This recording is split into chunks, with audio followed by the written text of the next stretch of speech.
ঈদের আনন্দ ভাগাভাগি করতে আমাদের এলাকার ছোট বড় সবাই মিলে ২ দলে ক্রিকেট খেলেছি।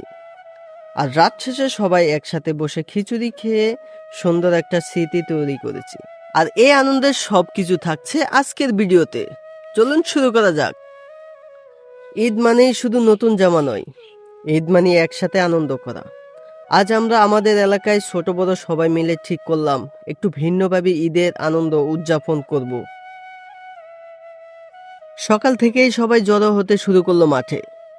ছোট বড় সবাই ২ দলে বিভক্ত হলো। খেলা শুরু হতেই যেন পুরো মাঠে উৎসবের আমেজ।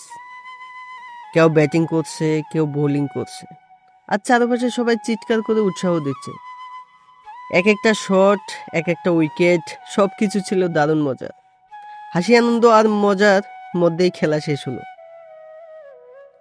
খেলা শেষে সন্ধ্যা নামতেই সবাই আবার একসাথে জড়ো হলাম। আজকের প্ল্যান, সবাই মিলে খিচুড়ি রান্না করব। কেউ চাল ধুচ্ছে, কেউ ডাল দিচ্ছে, কেউ আগুন জ্বালাচ্ছে। একসাথে কাজ করার এই মুহূর্তগুলো সত্যিই অন্যরকম ভালো লাগার। রান্না শেষ হলে বড় একটা পাতিলে খিচুড়ি পরিবেশন করা হলো। সবাই একসাথে বসে খেতে শুরু করলাম। সাধারণ খিচুড়ি হলো, একসাথে খাওয়ার আনন্দটা ছিল অসাধারণ। মনে হচ্ছিল এই ছোট ছোট মুহূর্তগুলোই আসলে জীবনের সবচেয়ে বড় সুখ। এই ছিল আমাদের এলাকার ঈদের ছোট্ট আয়োজন। এভাবে ভালোবাসা আর একতার মধ্য দিয়ে কাটুক সবার প্রতিটি ঈদ।